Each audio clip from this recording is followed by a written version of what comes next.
Bismillahirrahmanirrahim. Assalamualaikum warahmatullahi wabarakatuh. Waalaikumsalam warahmatullahi wabarakatuh.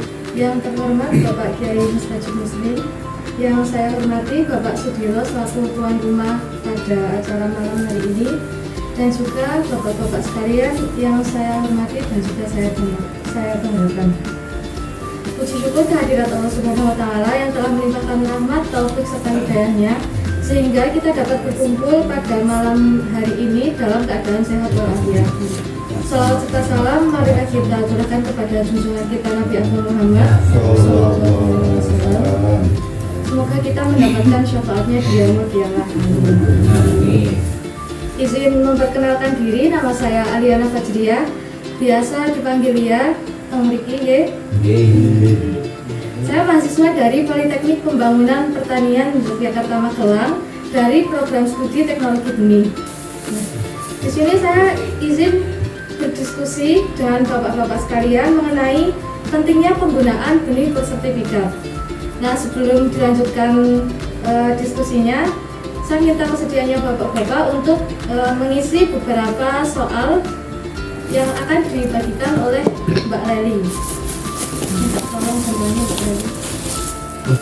Ini soalnya enten sedasa diisi sesuai yang diketahui bapak-bapak mawon.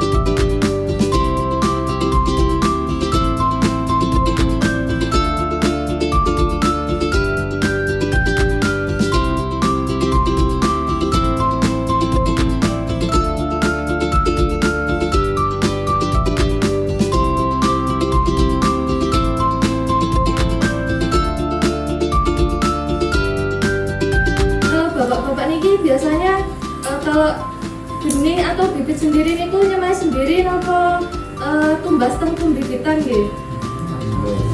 Tumbas Pengepul. Pembibitan.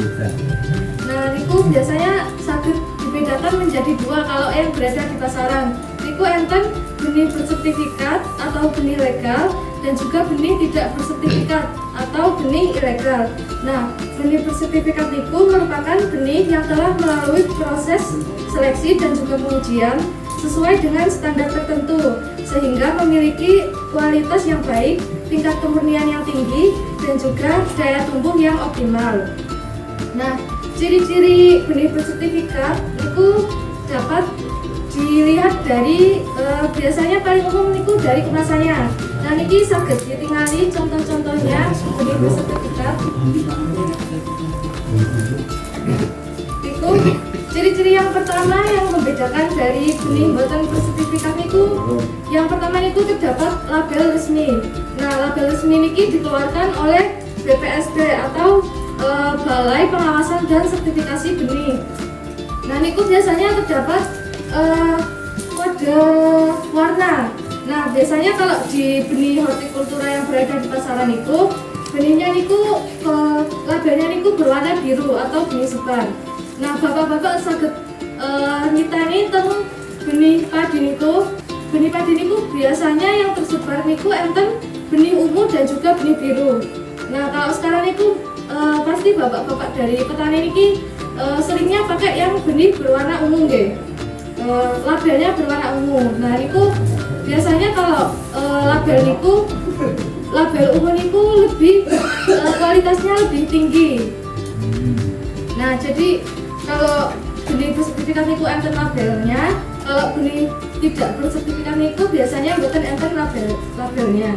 Nah, yang kedua niku ciri-cirinya yaitu mutunya terjamin karena produksi benih bersertifikat niku melalui proses sertifikasi baik dari proses produksi di lapangan dan setelah itu terdapat pengujian di laboratorium. Nah, yang ketiga niku kemasannya rapi dan juga tersegel. Nah, bisa dilihat niki kemasannya rapi dan juga tercekel. Niki ciri-ciri benih bersertifikat. Biasanya kalau yang benih tidak bersertifikat atau ilegal di pasaran itu kan biasanya dikemas pakai kayak plastik krim atau cuma eceran atau cuma pakai plastik bening. Nah, selanjutnya niku kalau benih bersertifikat niku terdapat informasi di dalam kemasan produk niki. Nah, terdapat produsennya misalnya niki dari CV Jogja Hotel Lestari, terus ada identitas mutu, ada benih murni dari berkecambah dan juga kayak kadar air. Lalu ada juga tanggal kadaluarsa dan juga isi berat bersih dari benih tersebut. Nah, yang terakhir niku ada hasil panen lebih optimal. Kenapa benih bersertifikat niku hasil panennya bisa lebih optimal? Karena dia sudah melalui proses sertifikasi dan juga pengujian mutu di laboratorium, sehingga nanti dari pertumbuhannya niku lebih seragam dan juga serempak.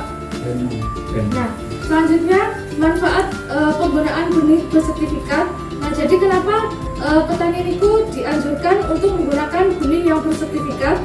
Yang pertama niku karena mutu dan produktivitasnya terjamin.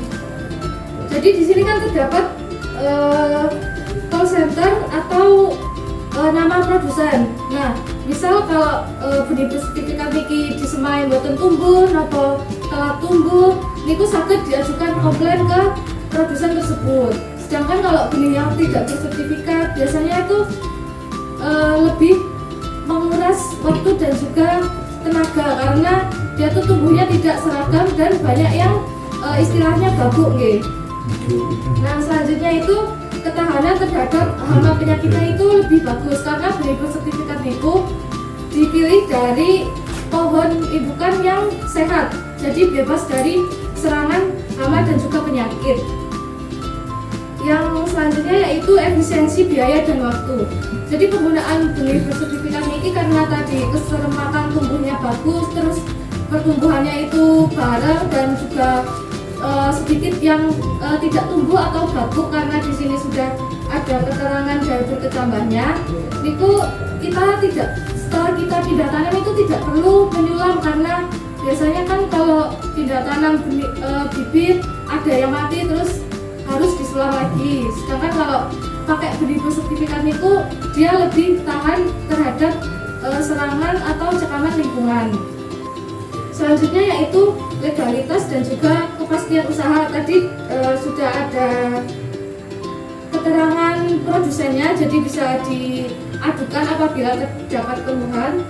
Dan yang terakhir itu mengenai akses pasar.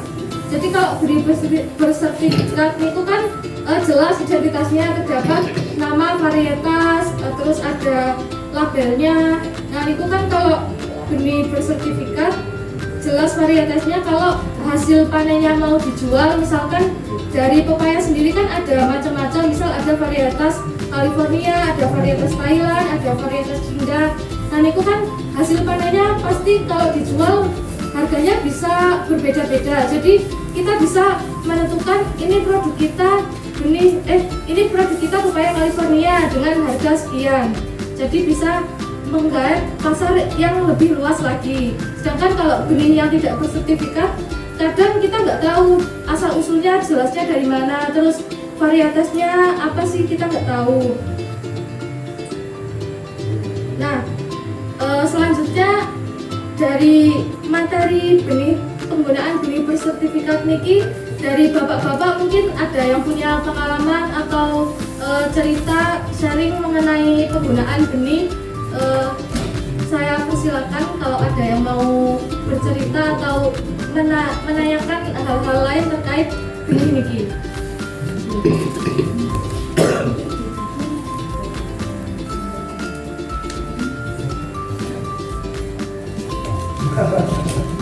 Jadi monggo niki enten materi yang sudah sedikit saya sampaikan niki saged apabila ada yang mau ditanyakan atau ada yang mau didiskusikan atau sekedar berbagi cerita atau pengalaman.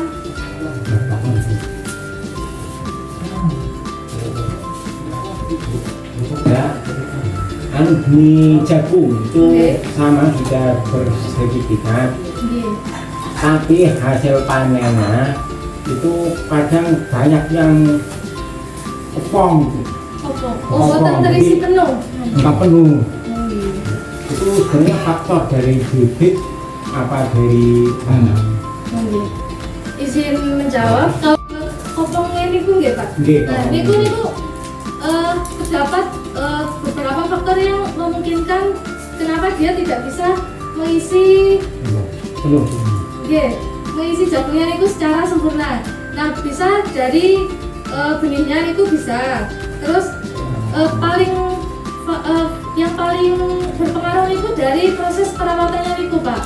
Nah, kadang dari pemberian nutrisi atau pupuknya niku kurang atau penyiramannya niku kurang niku dapat mempengaruhi pengisian dari biji jagung niku sendiri. Nggih. Dari tanaman-tanaman khususnya untuk petani lah, kita seperti tanaman cabai, ada kacang panjang, terus jagung juga. Itu masih apa ya, cara menghilangkan atau bagaimana, karena tanaman itu sekarang banyak yang terkena buli. Itu cara mengatasinya bagaimana? Izin menjawab, kalau gula ini tuh berarti termasuknya virus ya? Kuning-kuning niku, Iya. kuning-kuning daunnya. Nah niku gula ini ku rentan banget, terutama terjadi pada cabai ya. Cabai, jagung, jagung. kacang panjang, terong, terong, semua, Bawang. termasuk Ya cabai. rata-rata kena. Jadi Kalau biasanya kalau pengendalian gula niku harusnya dicabut Pak, biar tidak menyebar ke tanaman yang lain. Kadang petani niku sayang kalau tanaman niku masih kelihatan kayaknya ini bisa menghasilkan, tapi padahal dia mengandung penyakit antraknus. Nah, itu terjadi juga pada tanaman penelitian saya Pak di cabai. Ya, Nah, cabai. dari pantek niki sama seperti gulai tadi, belum ada obat yang manjur. Jadi kita bisanya cuma melakukan pencegahan dengan kayak kalau sudah ada indikasi pantek niki harus segera dipetik atau dihilangkan biar tidak menular ke yang lain, apalagi di musim hujan. Niku cepet banget menularnya. Jadi yang tadi awal mengisi lagi nggih, minta bantuannya. Soalnya sami kalian yang pertama. masuk kenalan itu Ini buat evaluasi lawan. nonton dikit ya. Masih ingat kayaknya. Double. Irang buatan apa? Nah, kalau cuma dia orang cuma. Dia pasukan pekan. Itu populer. Koyo mau. Enggak. Ini apa? Irang buatan Pak populer. Ya.